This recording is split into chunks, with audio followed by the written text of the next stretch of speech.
Sveicināti kārtējā telos aplādē.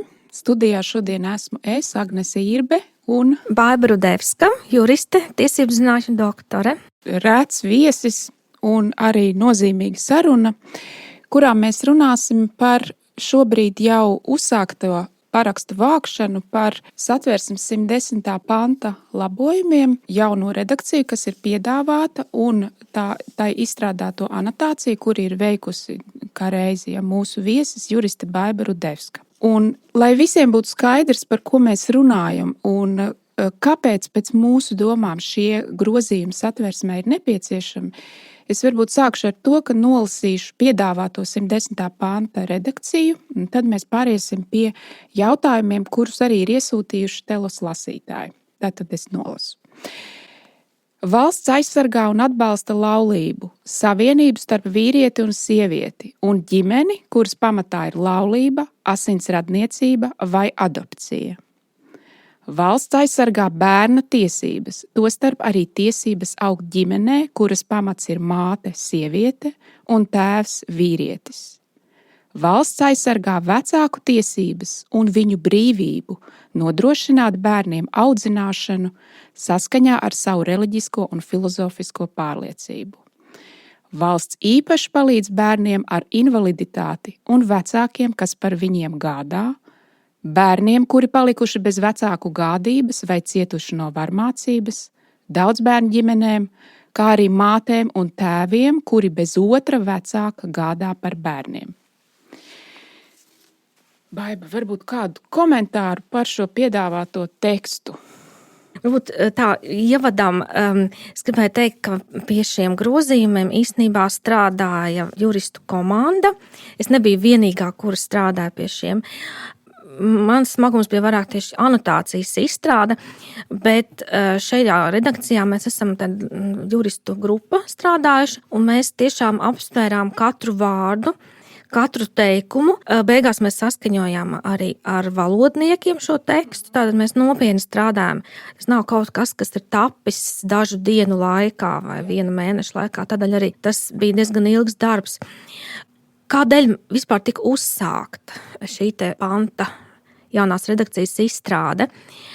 Kā katalizators šeit iedarbojās Satversmes tiesas pagājušā gada 12. novembra spriedums, kurā Satversmes tiesa pateica, ka jāņem vērā sociālā realitāte un ka ģimenes jēdziens Satversmē nesot skaidrots atšķirībā no laulības jēdziena, tad šajā ģimenes jēdzienā Satversmes tiesa nolēma, ka viņi var tā ieskrieties un ielasīt dažādas sociālās realitātes parādības šajā te ģimenes jēdzienā, kas šobrīd ir Satversmē.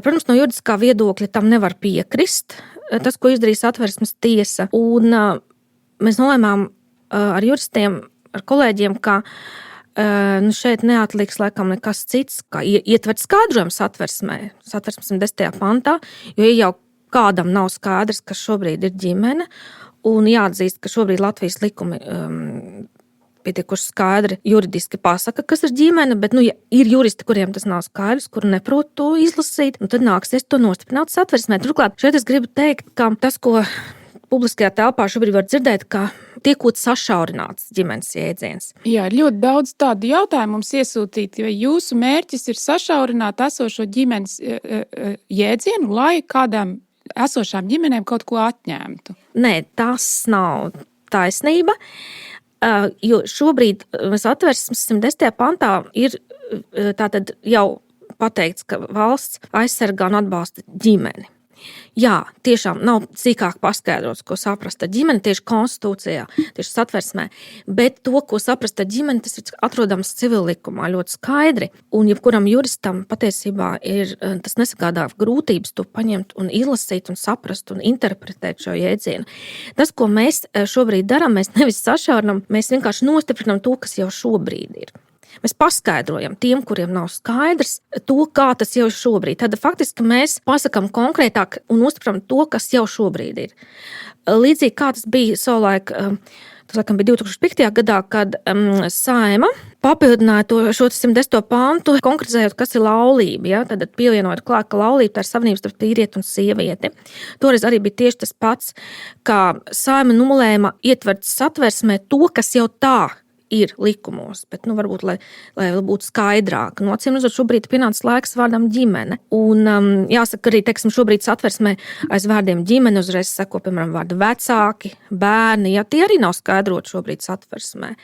Tad kā tad iznāks, ka nākamajā reizē, kad satversmes tiesa interpretēs, teiksim, vārdu vecāki, kas ir satversmes 110. pantā, vai vārdu bērni, tad viņi arī varēs tur ielasīt visu, kas viņiem ienāks prātā, ja? Neņemot vērā to, kā tas ir šobrīd Latvijas tiesību sistēmā. Jo te jau arī, teiksim, ja mēs redzam šobrīd 110. pantā vārds vecāki, te jau nav teikts, ka tā ir obligāti sieviete un vīrietis, te nav teikts, ka tie obligāti 2 cilvēki, var jau būt varbūt arī 5 vecāki, ja? Tā. Jā, ir runa it kā par tādu, ja es pareizi saprotu, par tādu mēģinājumu nospraust barjeras pret procesu, ja, kurš notiek citās valstīs, arī Eiropas Savienības valstīs, un kas pakāpeniski, teiksim tā, ārda ārā to priekšstatu par to, mūsuprāt, objektīvo realitāti, kas vienmēr ir pastāvējis kopš vispār rakstītiem tekstiem un likuma kodeksiem. Un, atgriežoties pie tiem iesūtītiem jautājumiem, ir arī daži jums jautājuši, ko jūs iedomājaties, ka jūs tagad nodefinējāt laulību, tagad jūs nodefinējāt ģimeni, ja? Tūliņās pēc pāris gadiem jums būs jādefinē, kas ir sieviete un vīrietis. Jo, tad dēļ transseksuālismu kustības un tāda veida ideoloģiskiem jauniem virzieniem. Arī tie jēdzieni pēkšņi vairs nebūs skaidri. Ko uz to var atbildēt? Es nebrīnīšos, jo tad, kad arī mēs strādājam pie šīs te redakcijas, mums bija doma ietvert, ja kā sieviete, ka, teiksim, bērnam tiesības savu ģimenē, kuras pamats ir māte, sieviete bioloģiskā nozīmē un tēvs vīrietis bioloģiskā nozīmē. Bet tad mēs paskatījāmies uz šo redakciju, kā tā vienkārši lasot un redzot, tas izskatījās tik absurdi, ja, konstitūcijā. Tas izskatījās tiešām absurdi un bija tāda sajūta, ka tā redakcija domāta tādiem slimiem cilvēkiem vai absolūti nesaprātīgiem cilvēkiem, kuri absolūti nesaprot no kosmosa kaut kur nokrituši. Nezinu, bet tā vienkārši tad mums bija, protams, kauns ar šādu redakciju tālāk kaut kur iet, un mēs domājam, ka, atstāsim šobrīd tomēr sievieti un kaut kur iet, jā. Jā, un ierakstījām, līdz ar to piestrādājām anotācijā pie tā, jo anotācijā tomēr parādīsies, tur parādās šī te griba, ja tātad, principā tā kā tas ir tautas, šobrīd tautas izvedīts 110. panta grozījumi, tātad anotācijā arī ir iekļauta līdz ar to tautas griba, un tie, kas tālāk viņu interpretēs, ja, teiksim, pieņem šos te grozījumus satversmē, un ja viņus tālāk vajadzēs kaut kad interpretēt, tad principā tiem juristiem būs jāņem vērā arī šī te anotācija, un tur mums tas ir apmēram pateikts, ko mēs gribam, un jācer, ka līdz tādam absurdam nenonāks, ka būs jāskaidro, kas ir sieviete un vīrietis, bet tad jau mums arī drīz vajadzēs skaidrot, kas ir cilvēks, ja vispār, un tā tālāk. Vai arī, kas ir, ko nozīmē bioloģiskā nozīmē, ko nozīmē bioloģisks. Arī to tad vajadzēs skaidrot. Arī vārdam bioloģisks var uzbrukt, jā, un sagrozīt tur visu pilnīgi. Pieņemsim, Baiba, ka šie 155,000 parakstu tiek savākt, arī tiek ierosināts referendums vai arī Saeima pirms tam tātad vienojas un pieņem šo 110. panta jauno redakciju. Ko tas mainīs, teiksim, ja būtu nostiprināt šādu satversmes pantu, ko tas mainīs neprecēto, nelaulāto, bet kopā dzīvojošo cilvēku ikdienā? Ja, vai pieņemsim, ja tie ir arī homoseksuāli, kopā dzīvojuši pāri, ja, vai kaut kādi grupējumi, vai arī vienkārši heteroseksuālie neprecētie ar bērniem. Vai tas kaut ko izmainīs tajā, kā viņi piedzīvo vai kā ir konstruēta viņu ģimenes dzīve? Pirms atbildēt šo jautājumu, es gribu arī pateikt tādu lietu, kas arī juristiem nav skaidrs, un arī no satversmes tiesas spriedumiem es redzēju, ka tas nav skaidrs juristiem.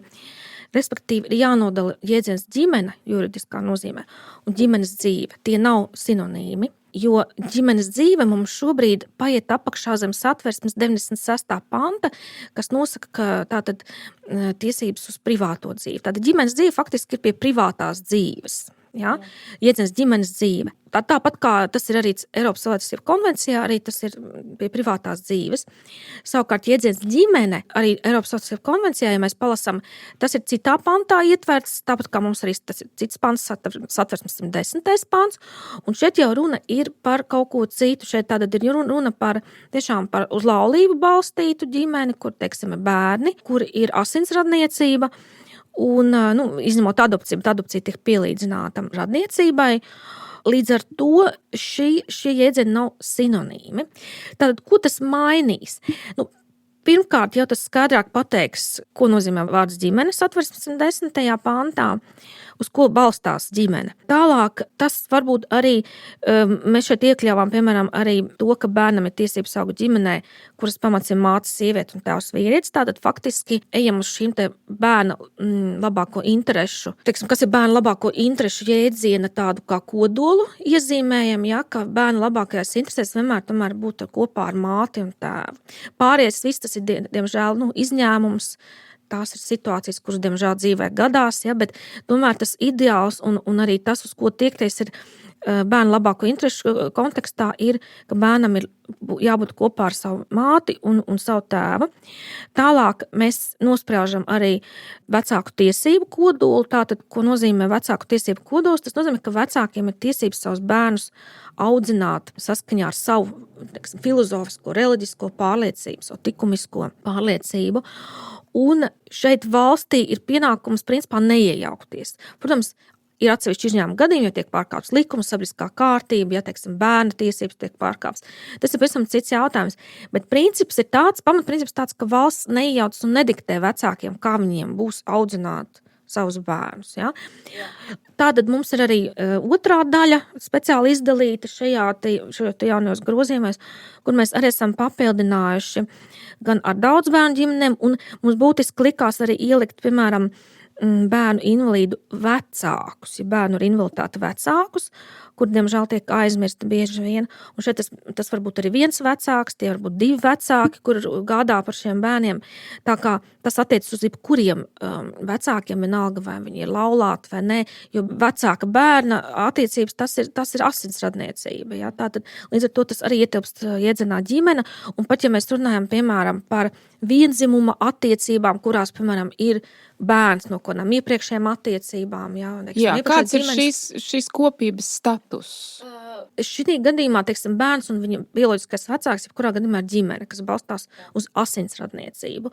Un tad jautājums, kas ir šis trešais, šis partners, vienalga, vai viņš tā paša dzimuma vai pretējā dzimuma, kurš ienāk, kurš nenosnēs laulību un arī kaut kādā veidā juridiski tiek piestiprināts šai juridiskajai ģimenei, tad no juridiskā viedokļa viņš nav ģimene, jo viņam nav šīs ne asinsradniecības, ne arī laulības saišu, ne arī adopcija, bet, protams, var arī adoptēt, ja ir iespēja. Ja, tas bērns ir juridiski brīvs un otra vecāka nav, tad, tas pretējā dzimuma partners var arī adoptēt šo bērnu. Jā, bet tikai pretējā dzimuma partners. Jā, protams.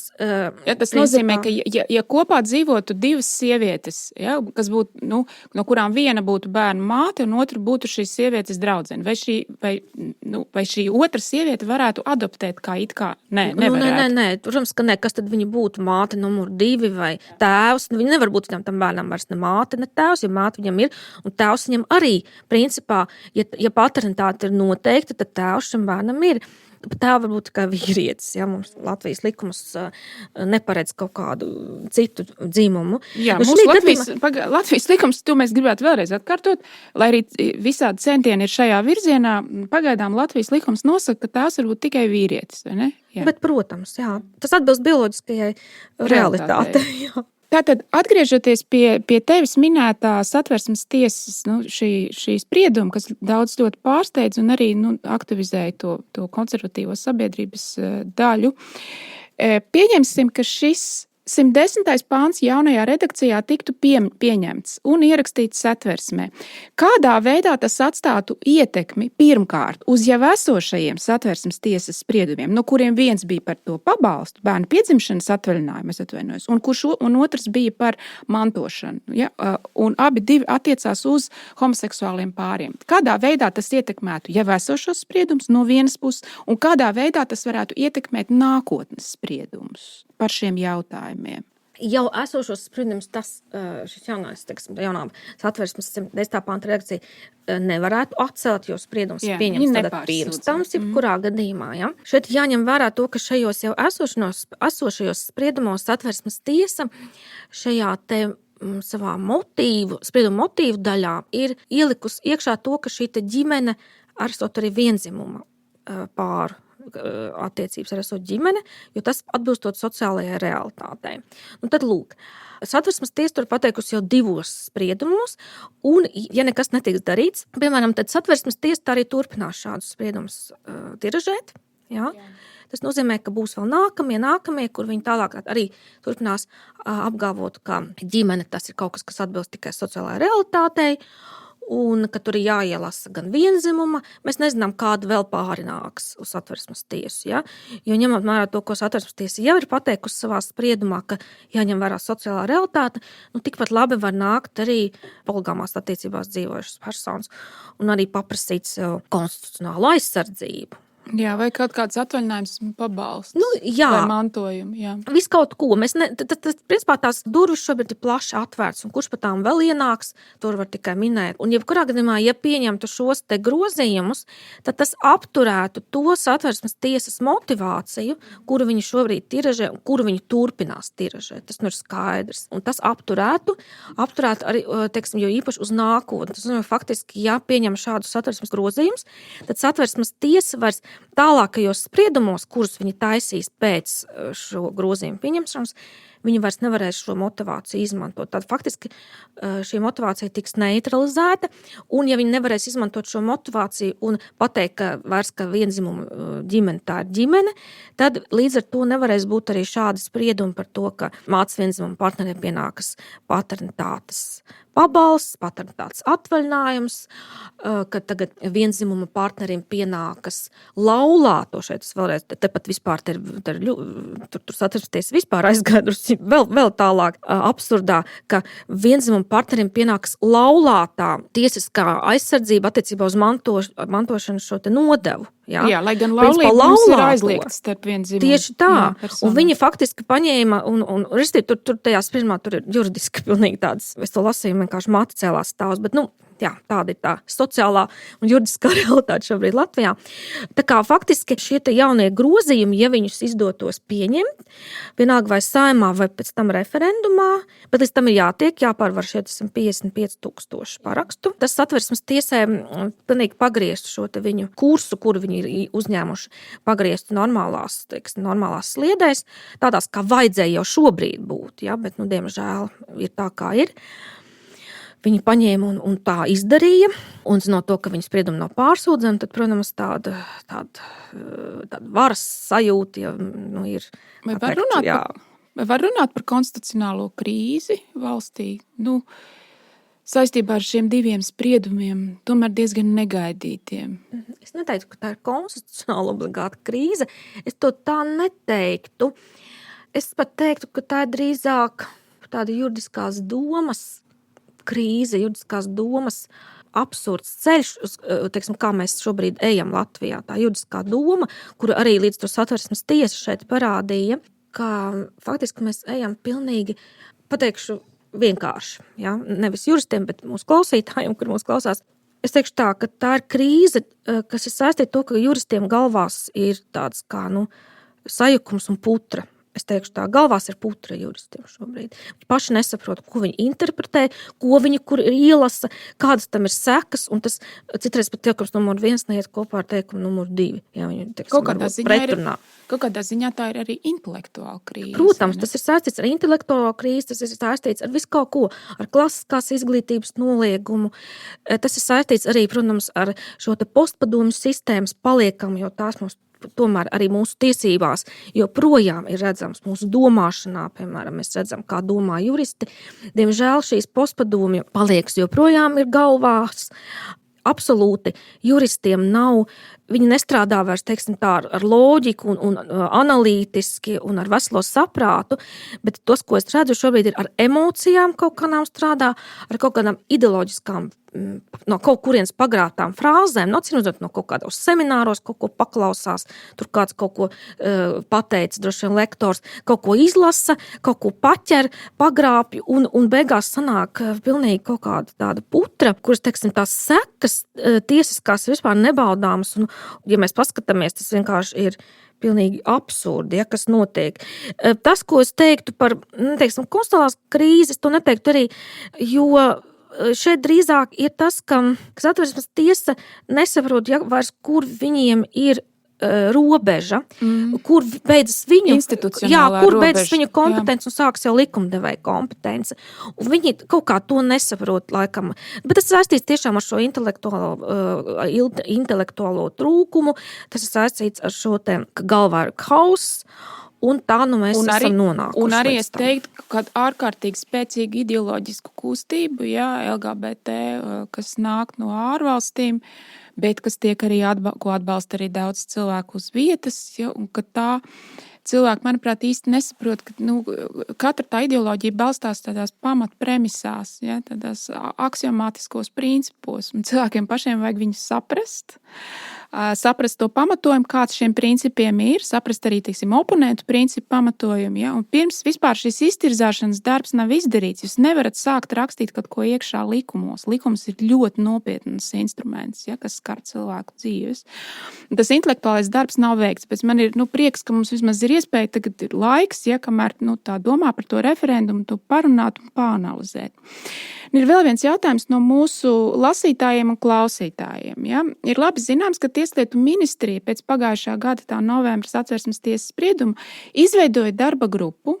Šajā grupā juristu tajā sekcijā esi arī tu un citi Latvijas juristi, arī Lauris Liepskungs un citi.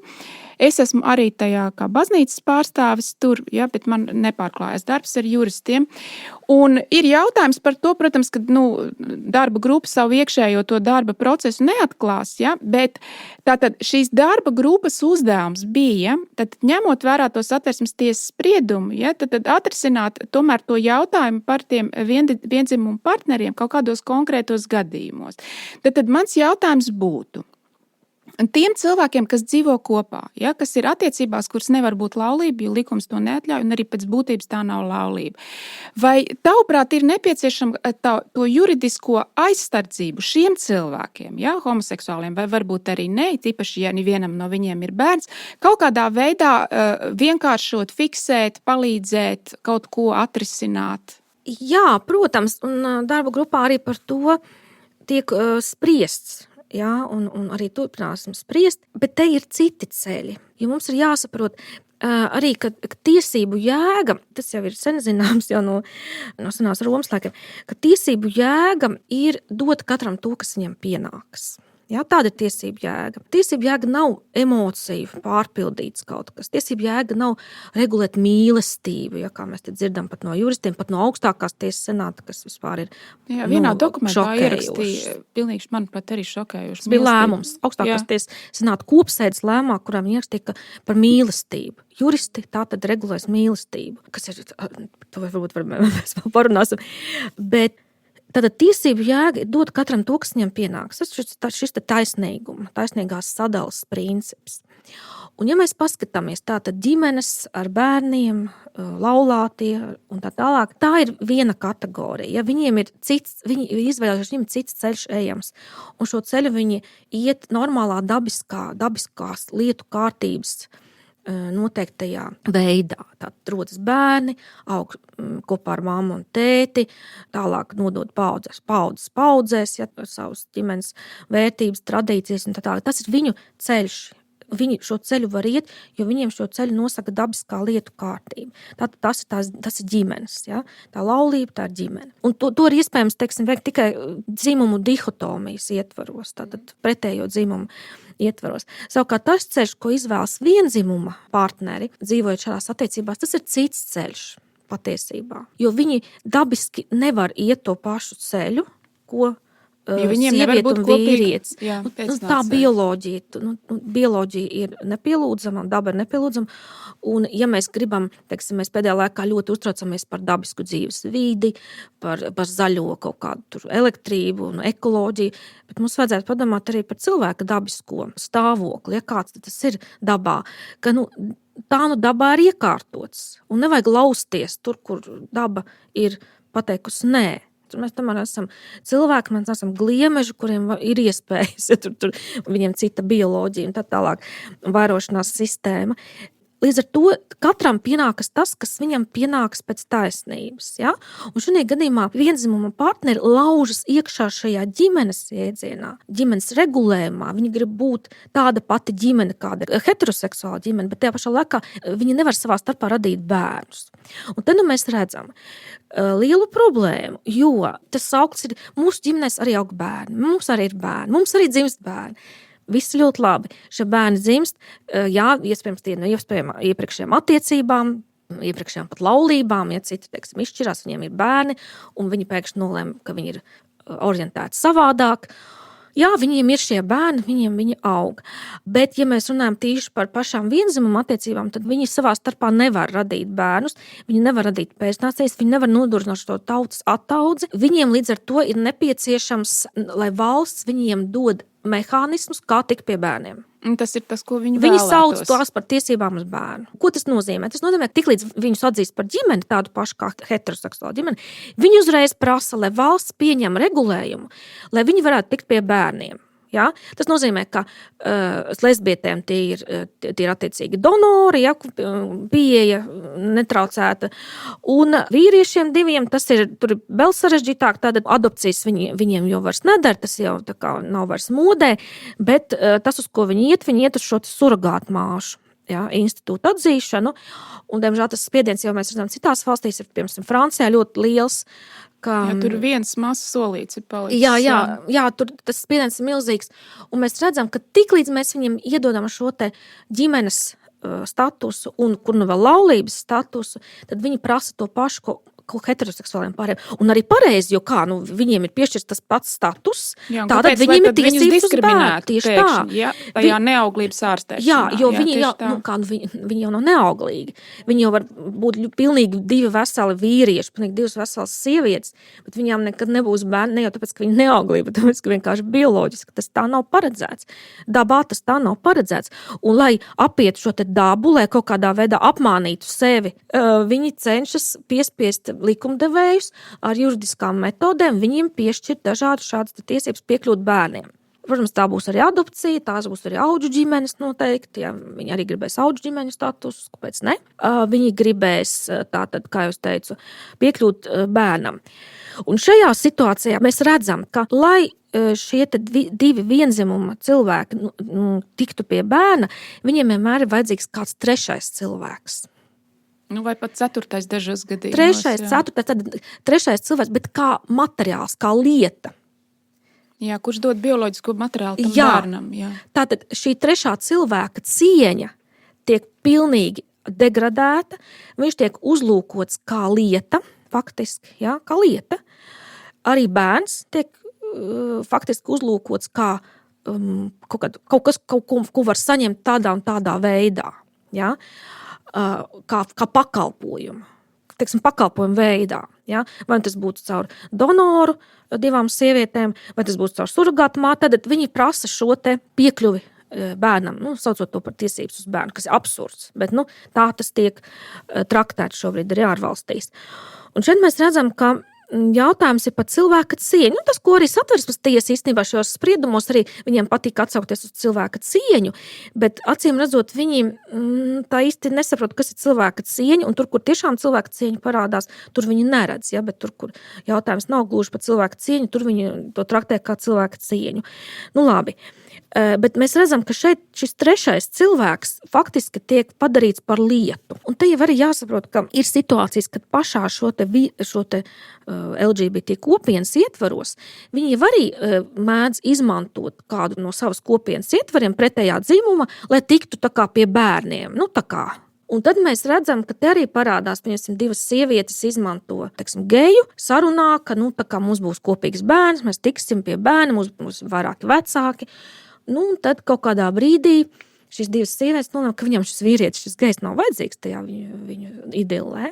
Ja, viņam ir šis bērns, Tad viņas var pilnīgi legāli viņu atbilstoši tam jaunajam satversmes tiesas kustībai, viņas pilnīgi legāli var to vīrieti atstumt, lai gan viņš ir īstais bērnu tēvs. Jā, lai gan viņš ir bērnu tēvs, un tad mēs redzam, ka viņu pašu kopienā īstenībā tur nemaz viss nav tik zaļi un zeltaini, kā mums te parāda, kā mums te grib iestāstīt, jo arī tur notiek cita cilvēka izmantošana. Tas ir ļoti tāds sāpīgs un riebīgs un nelāgas lietas, kas saistās ap šiem te bērniem. Un mēs taču visi gribam, lai bērni būtu laimīgi un lai bērniem būtu tas labākais, lai viņiem būtu mamma un tētis un lai viņi būtu izaugt laimīgās ģimenēs, bet nevis, lai viņus izmantotu un tādā veidā kā apmierināt savas kaut kādas egoistiskās vēlmes. Jā. Jo tas, ja cilvēks izvēlas dzīvot vienzimuma attiecībās, tad viņam ir jāsaprot, ka viņš izvēlēs citu ceļu. Jā, un ka tam ir kaut kādas sekas. Tam ir sekas, un ka tur arī būs tiesiskais regulējums, mums viņiem ir jāpalīdz, bet citādā veidā, kā citai institūcijai, nevis kā ģimenei šajā gadījumā. Un kas būtu tas, ko tu piedāvātu kā juriste? Ja? Teiksim, pie tevis atnāktu vienzimuma pāris, kas ilgstoši dzīvo kopā, un viņiem vajadzētu sakārtot kaut kādas lietas, kas saistītas, teiksim, ar dzīvokli, ar kredītu. Ko varētu piedāvāt? Apējot ģimenes jēdzienu, neieviešot, nemainot tāpēc ģimenes vai kur vēl laulības jēdzienu. Ko varētu piedāvāt šiem cilvēkiem? Mums Latvijas likumos jau šobrīd ir dažādas iespējas, kā var noregulēt savas civiltiesiskās dažādas attiecības. Un te varētu vienkāršot visu šo procesu, vienkāršot un padarīt lētāku. Šobrīd tas ir diezgan dārgi reģistrēties ar kādu cilvēku civiltieskā. Tas ir skatoties, cik daudz līgumus, ko tieši grib noregulēt. Manuprāt, es kā jurists šeit saskatu vairākus trūkumus. It kā mums tiesiskais regulējums principā ir, bet pirmkārt viņš ir nepārskatāms. Daudz juristi pat nevar pārskatīt viņu, tātad viņš ir jāapkopo un jāpadara pieejamāks un skaidrāks un, var teikt, saprotams jebkuram cilvēkam, kurš gribēs kaut ko tādu noslēgt. Otrs, viņam ir jābūt viegli pieejamam, pietiekoši, piemēram, pie notāra. Jāstāsta tā pieejamība, cik mums ir notāri, vai cik tas ir tālu. Bet mums šobrīd arī notāri strādā digitāli, un ir mums diginotārs, un līdz ar to mums daudz kas ir atvieglotāk šajā ziņā pieejamības. Jā, bet pieņemsim ļoti konkrēts gadījums. Ja es nebūtu precējusies, un es dzīvotu kopā ar savu draudzeni, kas nav mana radiniece, vai es, piemēram, varētu kopā ar šo draudzeni paņemt kopīgu kredītu? Vai šobrīd tas ir iespējams? Tas ir ar konkrētām bankām jārunā. Jo redziet arī šīs te bankas, kuras šobrīd atbalsta LGBT kopienas un ideoloģijas, tad jautājums, vai viņi tikpat labi atbalsta arī šos te cilvēkus, tad, ka viņi nāks prasīt kredītus? Jā.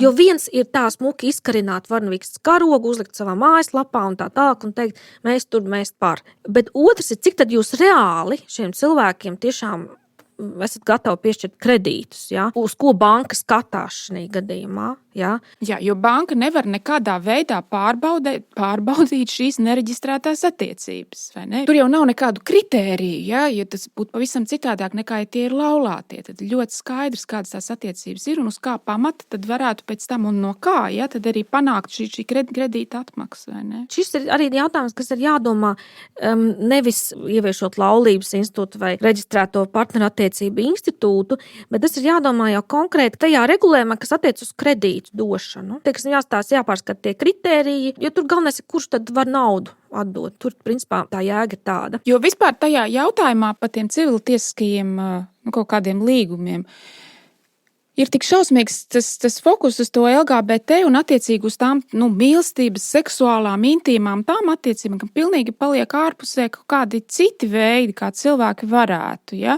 Vai, piemēram, es ar savu kaimiņieni, varu, kamēr mans vīrs tur pusgadu strādā ārvalstīs, varu kaut ko arī kopīgi, kādu pilnvaru noslēgt, lai viņi man palīdzētu ar bērniem.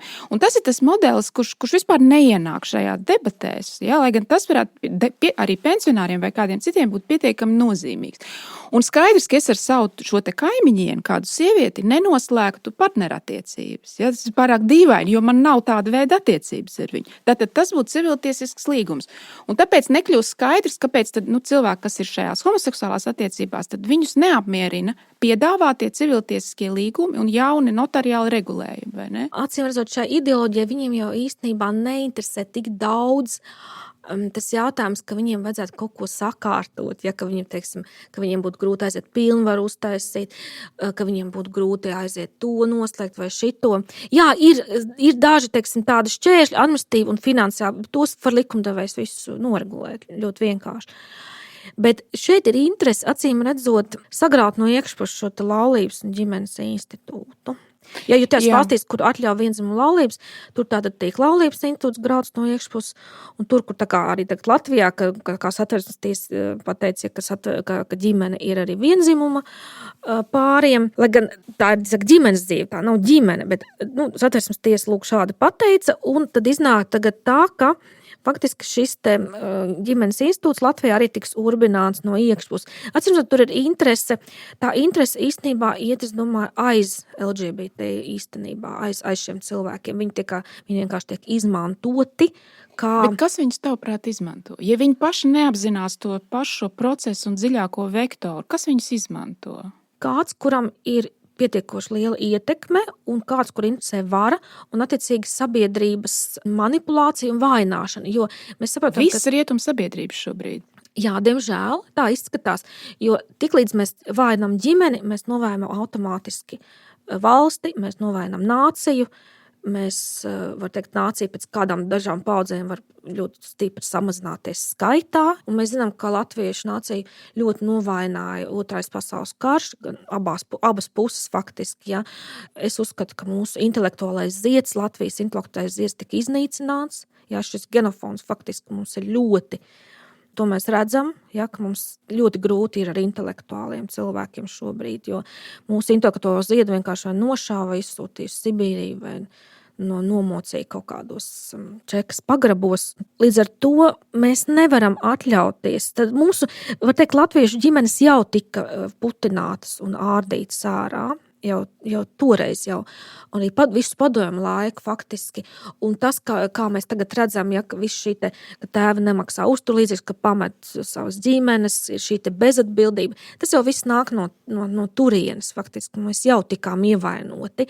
Un tagad vēl likt klāt šo un turpināt ārdīt ar teiksim, tādu ātrumu ļoti lielu. Pusgadu laikā 2 Satversmes tiesas spriedumi, tāds ātrums. Jā, un drīz, es nevarīšu, ka būs vēl, un es uzskatu, ka šeit ir jādomā par to nevis kāds šobrīd tagad tūlīt grib, apmierināt savas kaut kādas vajadzības, bet ir jādomā ilgtermiņā uz priekšu. Tad, kas mūsu nācijai, mūsu nācijas attaudzē, mūsu nācijas pastāvēšanai, valsts pastāvēšanai nāk par labu. Ja? Mums ir jāsaprot, tad, kas mums ir konstitucionāla vērtība. Un tā ir šīs ģimenes, un, protams, šīs ģimenes arī jāstiprina, jāpalīdz stiprināt viņas. Jā. Tas nav tā tikai viņš atzīt, ka lūk, ģimene balstās laulībā, asinsradniecībā un adopcijā, bet ir jāstiprina, jāpalīdz, jāskatās, teiksim, kā var uzlabot un stiprināt. Tas viss ir liels darbs patiesībā, ja likumdevējam, ne tikai likumdevējam. Lūk, tā būtu īsta atbilde. Tā būtu īsa atbilde, 5 minūšu Vāgnera pauze. Un tad atgriezīsimies studijā.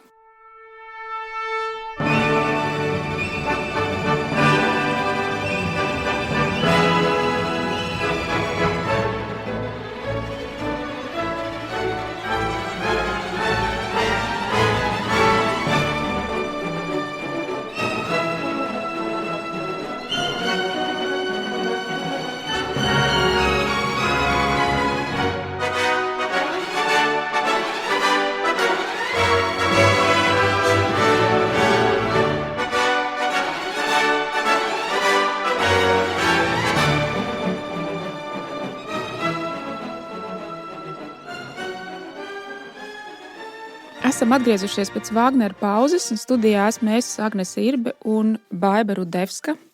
Liels paldies, atbild uz jautājumiem. Nākamais jautājums no mūsu lasītājiem. Vai jūs tiešām uzskatāt, ka šī ģimenes jēdziena nostiprināšana, ja? Un tāds lielāks uzsvars uz laulību un bērnu tiesībām un vecāku tiesībām, ja tad audzināt savus bērnus, ka tas uzlabos Latvijas demografisko stāvokli. Vai tāds ir mērķis vai viens no mērķiem?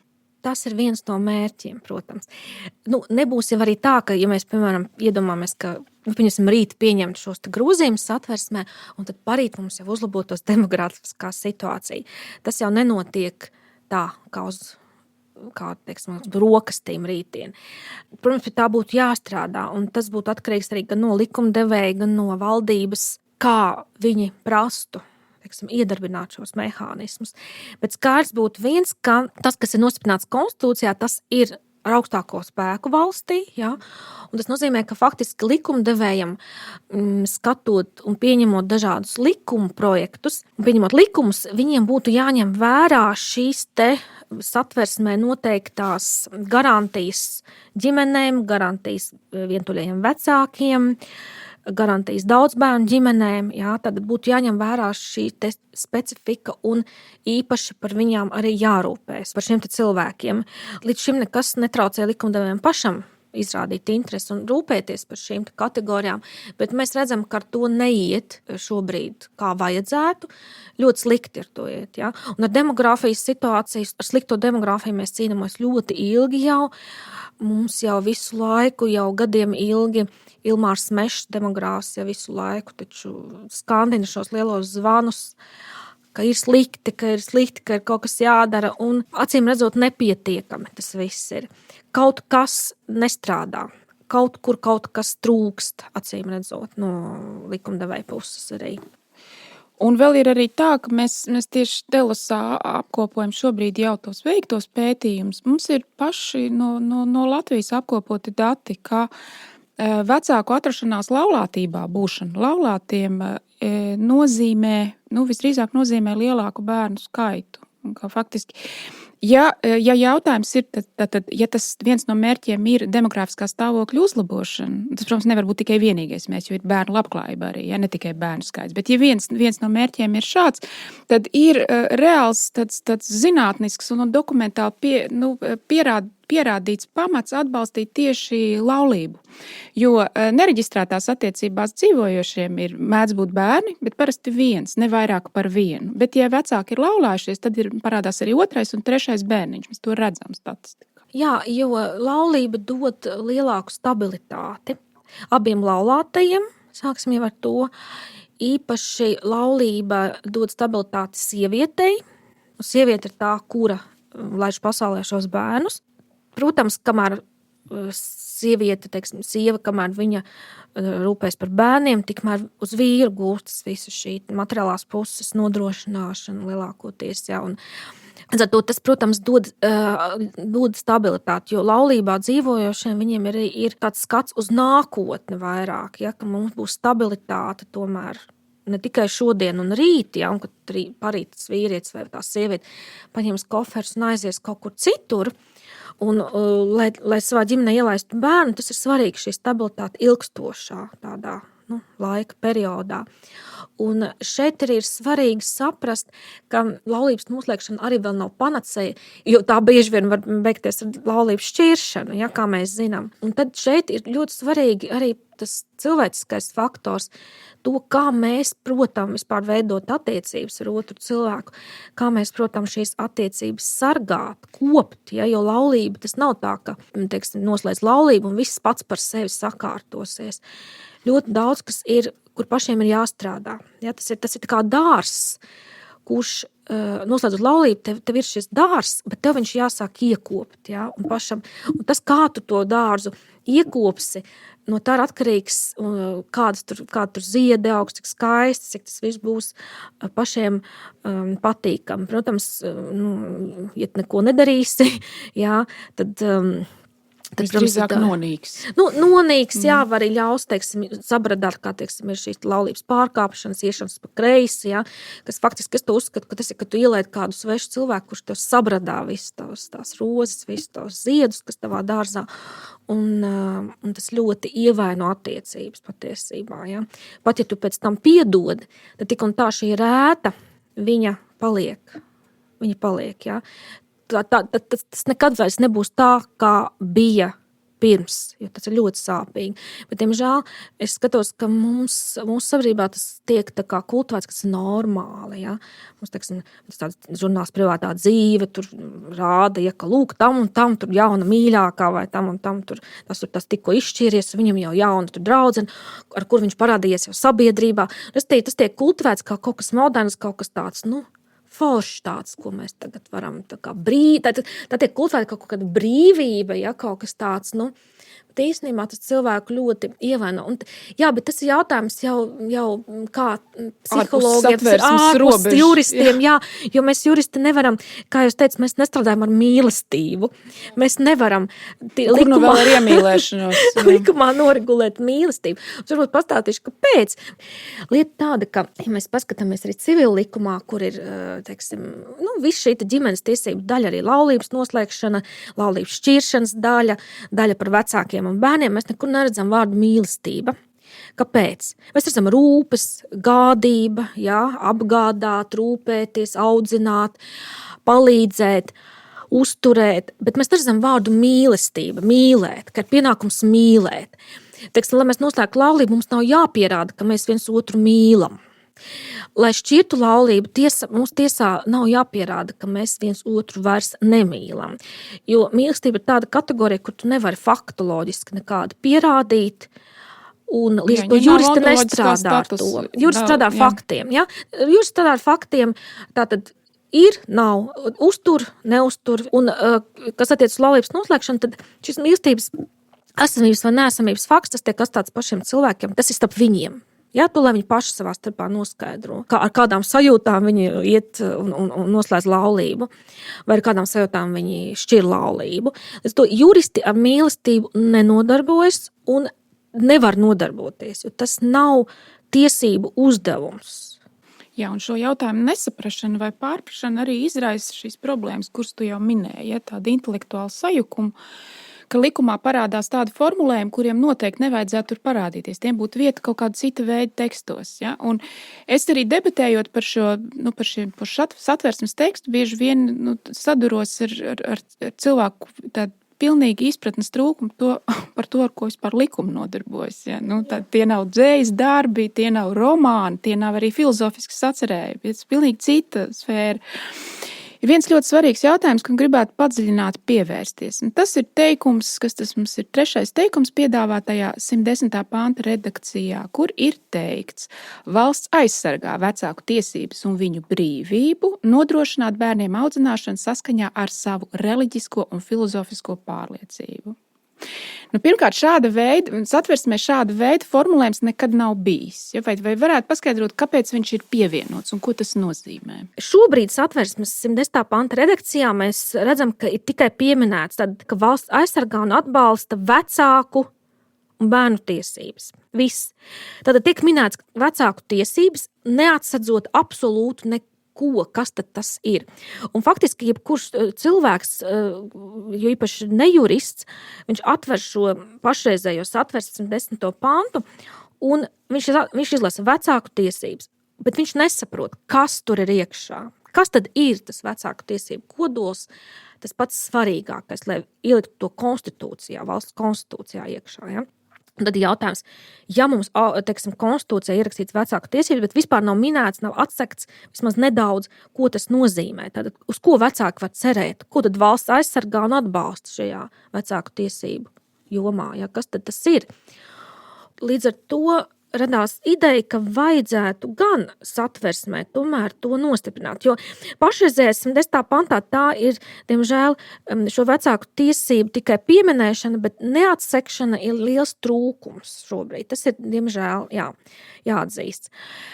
Mēs ar juristu grupu, kā mēs tad izdomājam, mēs nolēmām, ka mēs ieliksim tomēr šo kodolu iekšā, ka valsts aizsargā vecāku tiesības un viņu brīvību. Šeit nav formulējums, ka vecākiem ir tiesības, nodrošināt saviem bērniem audzināšanu saskaņā ar savu reliģisko un filozofisko pārliecību. Šeit ir teikts, valsts aizsargā vecāku tiesības un viņu brīvību. Ko tas nozīmē? Tas nozīmē, ka valsts neiejaucas faktiski iekšā tajā, kas ir vecāku dabisko tiesību sastāvs jau tā. Ja? Tad bērna vecāki vienmēr ir tā, ka viņi ir tie primārie, kur atbild par bērnu audzināšanu. Tas mums arī civillikumā pat ir noteikts, ja? Bet ja mēs runājam tieši tādā pamattiesību kontekstā, tad tātad bērna vecākiem ir dabiskas tiesības, dabiskas pienākums rūpēties par savu bērnu, un ir dabiskas tiesības audzināt savu bērnu. Ja? Piemēram, bērnu raksturu. Restīvi, nevis kaimiņi audzinās, vai svešs cilvēks, vai nedod Dievs valsts sāks audzināt bērnu, ja? Un teiks vecākiem, ka jūs ne tā, ja? Audzināt savu bērnu, ka viņam nevis tur rozā klētiņa jāva, bet jūs metnīt ir jāvāk zilas biksītes, ja? Valsts sāks to teikt. Tad, protams, ka primāri tieši tās ir vecāku dabiskās tiesības. Kāpēc dabiskās tiesības? Tāpēc, ka dabiskās tiesības ir kaut kas tāds, kas piemīt vecākiem no dabas, no dabiskās lietu kārtības atkal. Ja mēs iedomāsimies, ka mums nav valsts, mums nav nekā, ja, mums ir varbūt kaut kāda cilts, kaut kur mežā dzīvojoša, piemēram, ja, nav nekāda valsts, ko veidojam nekā, tad tik un tā šīs dabiskā, mēs redzēsim, ka dabiski kā tas notiek. Tas nozīmē, ka vecāki, bērni, māte un tēvs, ka viņi ir tie, kuri primāri atbild par savu bērnu audzināšanu, viņi par viņu rūpējas, audzina. Un viņi nodod šim bērnam arī šīs cilts parašas vai reliģiskos elementus, vai kas tur ir. Jā, un nav tā, ka, pat ja blakus mājā dzīvo, blakus kaut kādā tur būdiņā dzīvo citi vecāki ar saviem bērniem, ka viņi nenāks pie tiem pirmajiem un nemācīs, ka jūsu bērns jāaudzina šitā un tā. Ja? Un mēs redzēsim, ka tā bērna vecāka uzreiz sašutuši teiks, nemāciet mums audzināt mūsu bērnus, tas ir mūsu bērns, ejiet audzināt savus bērnus. Tad mēs redzam, ka šis dabiskā lietu kārtība viņi darbojas neatkarīgi no tā, vai ir valsts, vai nav valsts, vai ir kaut kāds valstisks veidojums, vai nav. Tātad tas ir tas, kā dabā tas ir ielikts. Patīk mums vai nepatīk. Tātad šeit mēs ielikām satversmē to, ka valstī ir jāaizsargā šīs vecāku tiesības un brīvības. Ja? Nevis jānodrošina obligāti, vai mēs neformulējām tā, ka vecākiem ir tiesības audzināt savus bērnus, jo ja mēs tā formulētu, tas nozīmē, ka faktiski iznāk tā, ka konstitūcijā ir formulēts, ka vecākiem ir tiesības, tad valsts pasaka, ka vecākiem ir tiesības, bet tas nozīmē, ka valsts var kaut kādā brīdī pēc gada, 2 grozīt satversmi un pateikt, ka vairāk kā nav vecākiem šo tiesību. Ja? Valsts dod, valsts atņem. Jā? Tas ir tas pozitivistiskā mūsu satversmes ievīrs, kas daudzos gadījumos sāk traucēt. Ne? Mums ir ļoti, Jo ir formulējums, ka ikvienam ir tiesības, tur vecākiem ir tiesības, vēl kādam tiesības. Tas nozīmē, ka valsts kā mums deklarē, ka jums ir tiesības. Ja? Bet valsts var pēc kāda laika pateikt, ka jums vairs nav tāda tiesība. Vai arī mēs pārdomājam, mēs jums atņemsim daļu jūsu tiesību. Bet valsts šī gadījumā valsts ir pienākums aizsargāt un respektēt to, kas jau cilvēkam dabiski ir dabiskajās tiesībās sakņojas. Ja? Tātad valsts ir pienākums faktiski neiejaukties normālā bērnu audzināšanas procesā, ko veids bērnu vecāki. Protams, ir izņēmumi. Ja tiek pārkāpts likums, sabiedriskā kārtība, tur vardarbība pret bērnu un tā tālāk. Tie visi ir izņēmumi. Un to mēs ar likumu regulējam un nosakam, kuros gadījumos tad vecāki saucam pie atbildības un tā tālāk. Bet normālā situācijā tā prezumcija tomēr ir tāda, ka tad šī būs arī vienlaicīga prezumcija, vecāku tiesību prezumcija, ka vecāks primāri ir tas, kurš lemj, kā savu bērnu audzināt. Ja? Primāri, vecāks, prezumējam. Vispārējais ir izņēmumi no šīs prezumcijas. Jā, bet par pašu šo piedāvāto formulējumu, reliģiskās un filozofiskās pārliecības, tas uzreiz atver mums Pandoras lādi. Ja? Faktiski tā situācija ir tāda, ka visi tie, kas paši ir vecāki, uzskata, ka neviens nejauksies tajā, ko es mācu savam bērnam, bet tur kaimiņos tad uzreiz sākas vesela virkne ar piemēriem. Tur kaimiņos dzīvo reliģiska sekta, kas neļauj bērniem tur to un to. Un vēl tālāk varbūt ievāksies kaut kāds musulmaņu atzars, ja, kurš savus bērnu audzinās pēc šariata likumiem, un redzēt, jūs būsiet ierakstījuši satversmē, ka valsts tur neko nevar darīt. Kā mēs varam, nemaz nerunāt par filozofiskām pārliecībām, ja, jo tur cilvēki arī ielasa, visu veidu ezotēriskos, ja, tostarp LGBT ideoloģiju, vai ne? Tā arī tiek daudzu acīs uzskatīt par filozofisku pārliecību. Jā, tu redz, kur veidojas tā problēma? Jā, bet redziet, tā, es paskaidrošu par šo te vecāku reliģisko un filozofisko pārliecību. Un konkrēti, Eiropas cilvēktiesību konvencijas 1. protokola 2. panta 2. teikums, kā arī ANO starptautiskā pakta par pilsoniskajām un politiskajām tiesībām 8. panta 4. daļa ir tās, kur ir absolūti līdzīgs formulējums vai pat identisks attiecībā tieši uz šo te formulējumu reliģiskā un filozofiskā pārliecība. Tad mūsu piedāvātā redakcija būtībā apvieno to labāko un teiksim, tā precīzāko no tā, kas ir ietverts šajos abos dokumentos. Tad tāda kā amalgām ar to labāko, ko mēs paņēmām. Un šeit ir jāsaprot, tas, ka mūsu satversmē līdz šim šādas normas nav bijušas, ja, kas runā tieši par vecāku tiesībām vispār un atsedz tās arī. Tas ir bijis liels rops. Un te mēs redzam arī, ka cilvēku šī attieksme, arī par to, kas jau ir starptautiskajos dokumentos, tāda ļoti tāda, man godīgi sakot, pat izbrīna, jo faktiski tā pasaka to, kas jau šobrīd notiek. Mēs redzam, ka kristieši audzina savus bērnus.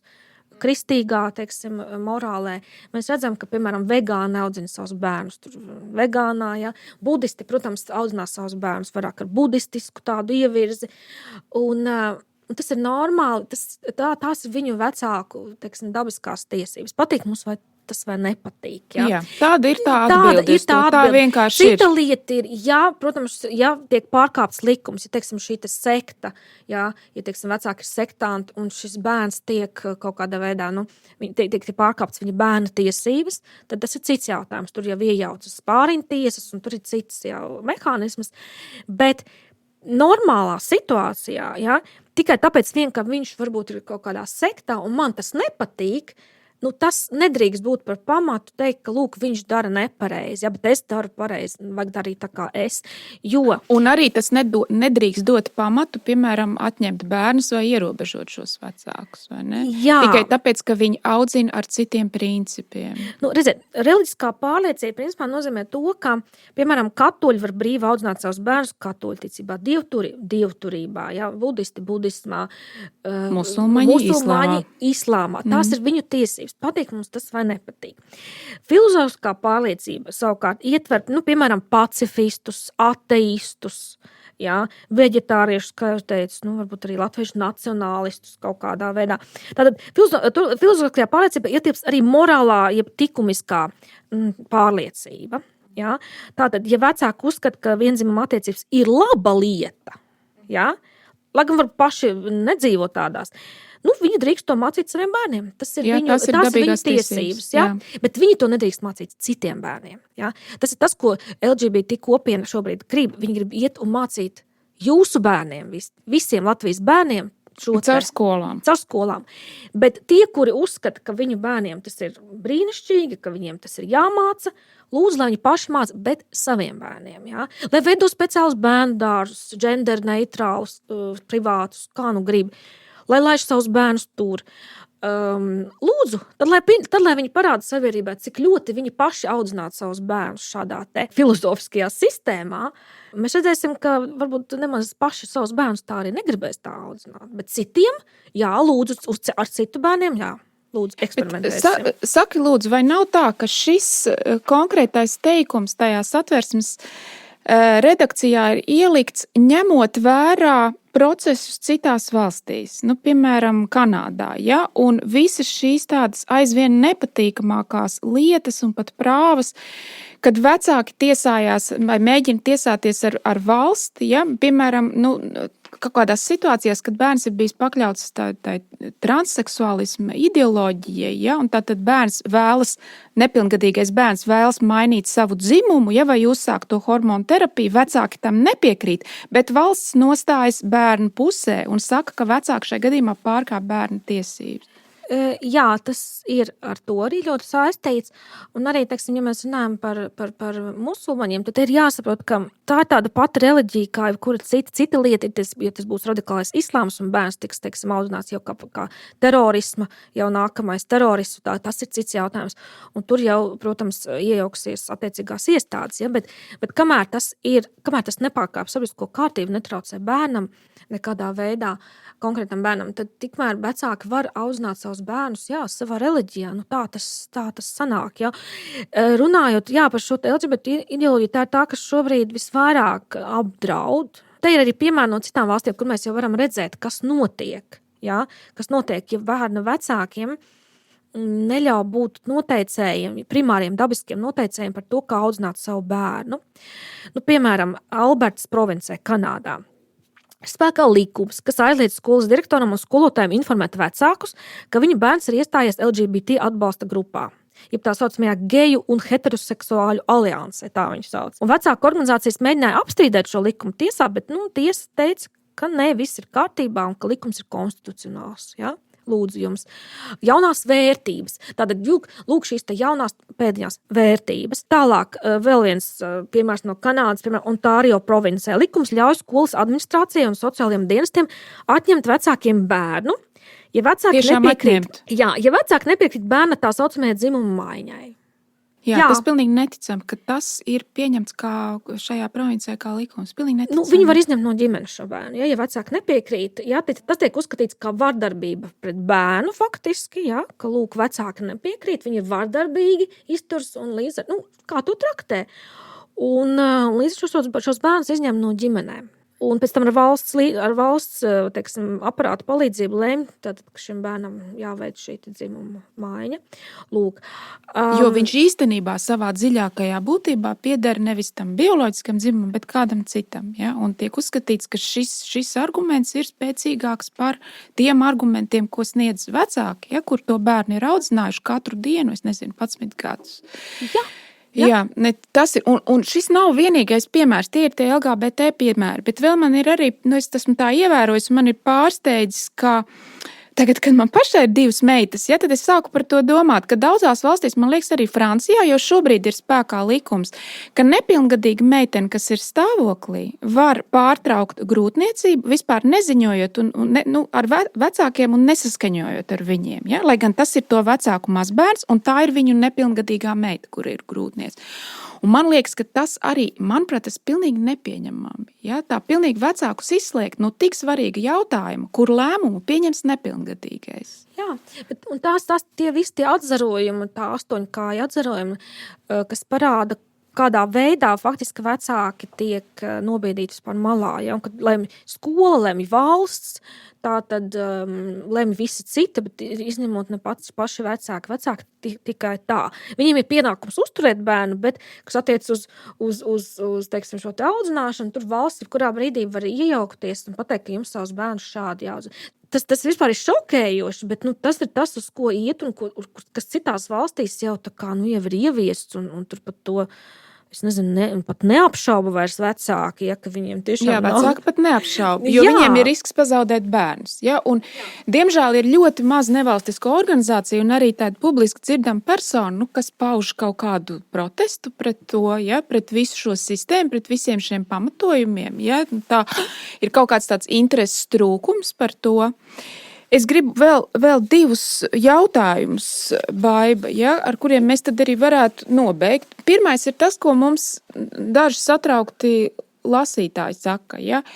Viņi saka tā, pieņemsim, ka savāks tos parakstus, referendums notiks un pieņemsim, ka tiks pieņemts šis jaunais pāns.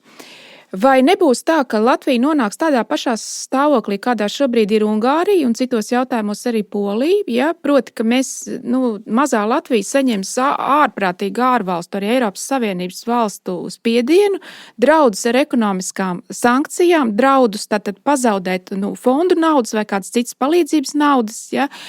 Un, ka mūs vienkārši nospiedīs, ja mēs to izdarīsim, tāda būs mūsu tautas griba, to mēs šobrīd vēl nezinām. Ja? Mūs burtiski nospiedīs uz ceļiem, un mēs būsim pilnīgi izolēti, daudz lielāku un spēcīgāku varu priekšā. Tad, ja izdotos pieņemt šos grozījumus, piemēram, referendumā, ja, tas, protams, atkarīgs arī referendumam vai saimā, bet jebkurā gadījumā tā kā šie grozījumi nāk no tautas, ja tie ir tāda tautas iniciatīva, tas nozīmē, ka tiem ir daudz lielāks spēks nekā tad, ja vienkārši saima pieņemt šādus grozījumus. Jā.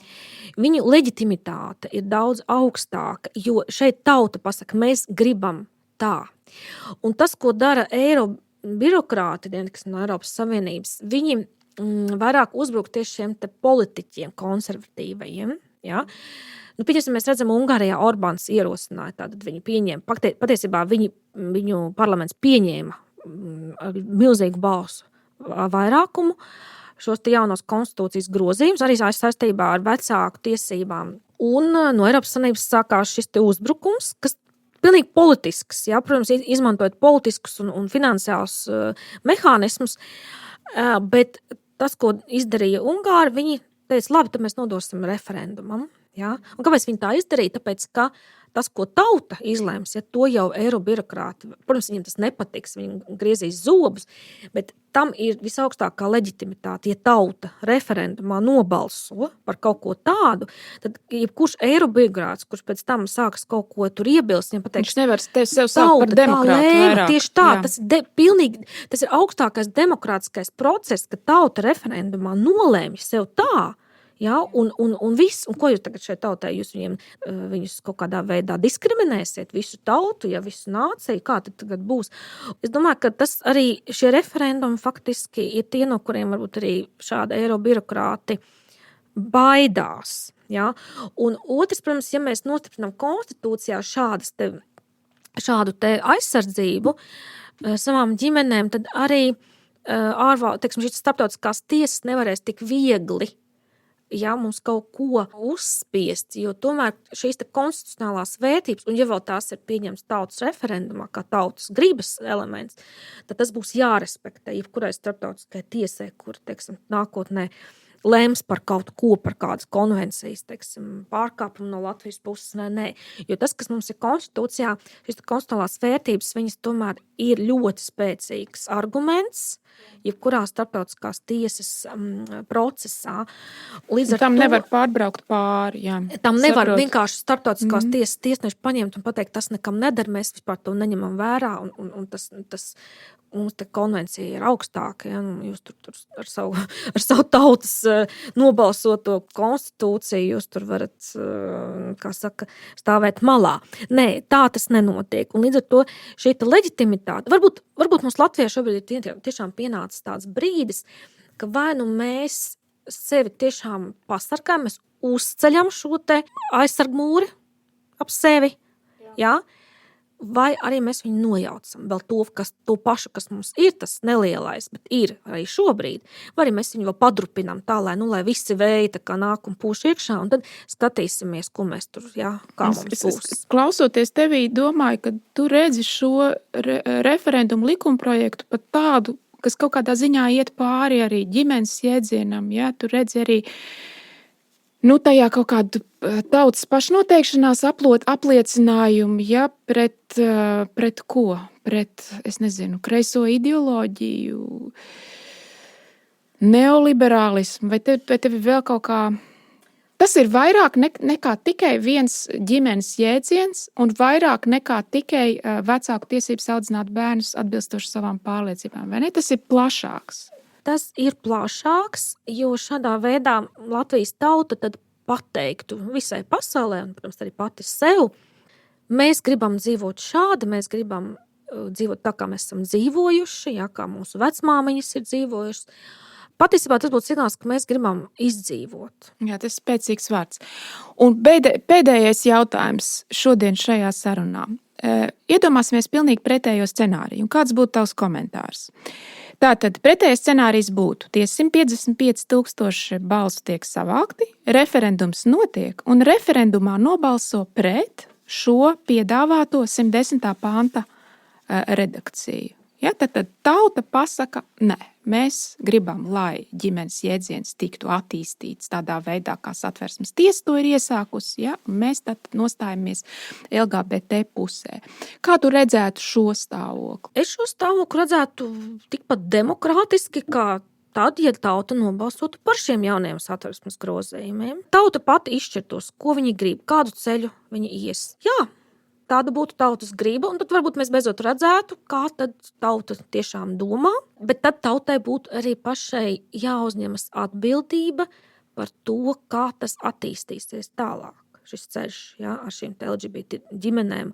Un tas būtu nobruģēts ceļš uz ne tikai viendzimumu laulību, bet arī adopciju vienzimumu laulātajiem pāriem, ja, jo tad tā tikt atļaut. Un visdrīzāk tas nobruģētu tieši to ceļu, kur šobrīd ir Francija, ja, ka tad ir mākslīgā apaugļošana pieejama lesbiešu pāriem, viņas tiek atzītas par 2 mātēm un vienu soli līdz surogātu grūtniecībai, kam vēl līdzi nāk arī visas transseksuāļu, teiksim, tās lietas, ja, ar vīriešiem atlētiem, sieviešu sacensībās, Tokijas olimpiskās spēles. Tas ir tas ceļš, tā mēs to redzam. Jā, jo, ja tauta nolems, ka viņi grib iet šādu ceļu, kas patiesībā ved pretī iznīcībai, tas faktiski, ņemot, pieliekot klāt mūsu drausmīgo demografisko situāciju Latvijā, faktiski mēs saprotam, ka pēc dažām pavaudzēm mēs būsim ārkārtīgi maz, ja, un mums, mēs savā valstī varbūt būsim pat minoritāte. Ja mēs gribam šādu ceļu, lūdzu, tad mēs tur iesim. Ko mēs vēl varētu izdarīt? Mums nav cita ceļa, tikai referendums. Proti, tiem cilvēkiem, kas iebilst pret šo visu antropoloģiskā modeļa maiņu. Ja? Tad tas nozīmē, ka faktiski ceļš ies tālāk uz šo LGBT, un tad tautai jāuzņems arī pašai atbildība. Tad jāsaprot, ja mēs pasakam, ka mēs tā gribam, tad ir jāizdzer būs tā krūze līdz galam. Ja? Vai arī kaut kādā brīdī tad atķēksies, varbūt teiks, nē, mums pa daudz, mēs šitā tomēr nevaram. Tad nāksies pašiem rīkot vēl vienu referendumu, ja, bet tad diez vai es vairs palīdzēšu šādā situācijā. Un citreiz tas var izrādīties arī pat ļoti grūti un neiespējami. Ja. Varētu būt ļoti grūti, pagriezt atpakaļ. Ja, ko pat, ja teiksim, tāds lēmums ir pieņemts, un tas jau ir bijis iestrādāts, ir jau pārstrādāts viss, tad civila kodeks pēc jaunās ģimenes definīcijas, tad pēc tam visu to atstrādāt atpakaļ. Tas varētu būt ļoti grūti. Man pašai liekas, ja noslēdzot, tad mani noslēdzošie vārdi, un tad tā, ja es kaut ko tev nepaprasīju vai tam līdzīgi, ir tādi, ka cilvēki to situāciju īsti nesaprot. Tas ir galvenais šķērslis. Ja ar katru būtu iespēja tā kā izrunāt, ja, un arī rādīt citu cilvēku, citu valstu tos likumu attīstību. Ja. Es vispār 10 gadus nodarbojos tā privātu hobiju kārtā, ja, ar šo jautājumu. Tāpēc es esmu tik satraukta, es esmu ieskatījusies tajā. Ne kā jurists, ja, bet vienkārši kā cilvēks, kuram tas interesē. Man liekas, ka ja tu ielaidīs šo, manuprāt, ārkārtīgi bīstamo ideoloģisko puvi, ja, mūsu satversmē, mūsu civillikumā, es domāju, ka tā atmošanās būs ļoti smaga. Un tā atmošanās būs ļoti smaga ne tikai tāpēc, ka mēs redzēsim negatīvās sekas aizvien vairāk, ja, vecāki sāks zaudēt savus bērnus, ja viņi aizies tajā ideoloģijā, bet arī tajā, ka tiem cilvēkiem, kuriem šobrīd liekas, ka viņi ir par iekļaušanu, viņi ir par saviem draugiem, gejiem vai draugiem, lesbietēm, mēs tos cilvēkus mīlam, mums viņi patīk, viņi ir brīnišķīgi un tā. Viņi kaut kādā brīdī atmodīsies, teiksim, es nezinu, viņi būs kādā tautiskā pasākumā, varbūt dziesmu svētkos vai kādā jubilejā, ja? Viņi redzēs, ka tur ir latviešu tautas tērpos, divi vīrieši tajā sieviešu drēbēs, ja? Un ka tie ir precēti. Un tad jau būs tāds klīkšķis, ko mēs izdarījām. Nē, taču tā nav ģimene. To sauc kaut kā citā. Tā nav ģimene. Un tad viņi gribēs protestēt pret to, un tad vairs nebūs instances, kurā protestēt, jo tā ideoloģija viņi pārņems. Tas antropoloģiskais modelis būs nomainījies. Un tas, kurš gribēs tajā brīdī protestēt, nē, jūs neesat 2 tēvi, nē, jūs neesat 3 tēvi, viņam nebūs, kur vērsties. Pareizi. Jā. Noslēguma vārdi no tevis. Tā ir mans skatījums uz to. Jo mums arī latviešiem ir jāsaprot, ka mēs esam, teiksim tā, ar šo demografisko situāciju mēs esam ļoti smagā situācijā šobrīd. Un tas ir jautājums par to, vai mēs gribam kā tauta pastāvēt. Vai jūs gribat saviem maz bērniem kaut ko atstāt, vai arī jūs negribat viņiem neko atstāt, ja? Vai atstāt viņiem to, ka viņi ir mazākums savā valstī, ka viņi kā tauta līdz... ko nozīmē, ka tauta? Ja? Tas nozīmē arī valoda jau ir mazākumā, ja? Tāda minoritāšu valoda un tā tālāk. Tas ir tas jautājums, ko mēs īsti gribam kā cilvēki, kā nācija, vai mēs gribam pēc dažām paudzēm vēl būt tādā pašā vismaz daudzumā kā šobrīd, vai arī mēs gribam būt ļoti maza tāda čupiņa, kaut kur pārsvarā ārpus Latvijas, tur dzīvot Īrijā, varbūt vēl kaut kādas latviešu grupiņas. Mēs gribam tā izsīkt, Ja? Vai arī mēs gribam sevi aizsargāt un teikt, nē, mēs gribam izdzīvot, mēs gribam, lai mums būtu mazbērni, mazbērni, lai mums būtu mūsu tauta arī vēl pēc 100 un 200 gadiem, mūsu valoda, mūsu kultūra, mūsu dziesmu svētki galu galā. Un to var nodrošināt tikai normāla dabiskā lietu kārtībā esošas, teiksim, ģimenes, kuras dabiskā veidā laiž pasaulē bērnus. Tas ir jautājums par to, vai mēs gribam vienkārši šodien tā kārtīgi uzdzīvot, ja, un rītdienai neatstāt neko, vai arī mēs gribam šodien pacīnīties, novilkt kaut kādas robežas, kaut kādas, teiksim, sarkanās līnijas, kā mēs te mēdzam runāt, un pateikt, ka jā, mēs gribam šodien arī labi dzīvot, bet mēs gribam arī rīt labi dzīvot, mēs gribam arī mums vēl nākamās paudzes labi dzīvot, lai viņas vispār būtu kā tādas dabā. Ja? Tavuprāt, par to ir referendums būtībā? Jā, par nākotni, par izdzīvošanu. Par to, vai mēs izdzīvosim pēc vēl 100, 200 gadiem, vai mēs vēl būsim, vai arī mēs būsim maza grupiņa, kur varēs stāvēt kaut kādā rezervātā. Pateikt, lūk, te latvieši, un tur daži mums tāda grupiņa runā tādā valodā nesaprotamā, viņiem tāds, lūk, tautas tērps, jā, padziedās jums to, viņi padejos, jā, un tā būs tā kā tāda atrakcija. Un varat atstāt naudiņu, viņiem ziedojums, ja, un viss. Jā, restīvi, tas ir jautājums par mūsu tautas izdzīvošanu. Mēs esam ļāvuši sevi plosīt ļoti ilgi, ļoti dažādām varām, ideoloģijām. Ja, mēs esam ļāvuši sevi, teiksim tā, paši arī savām rokām savējos esam iznīcinājuši. Un tad ir jautājums, vai mēs turpināsim šo te sevis plosīšanas. Vai arī mēs saņemamies. Jā, procesu, vai arī mēs saņemamies un pasakam pietiek, jā, mēs gribam tā, un te ir mūsu sarkanā līnija, te ir mūsu izdzīvošanas jautājums, mūsu izdzīvošanas robeža, un to mēs neļausim pārkāpt nevienam, ne mūsu draugam, ne labiem cilvēkiem, jā, ne arī tiem, kuri mums nes kaut kādus garšīgus cepumus no ārzemēm, un tā tālāk. Restīvi pateikt, tas ir mūsu, teiksim, tā izdzīvošanas jautājums, būt vai nebūt. Paldies, Baiba. Šodien studijā bija Agnese Irbe un Baiba Rudevska. Paldies!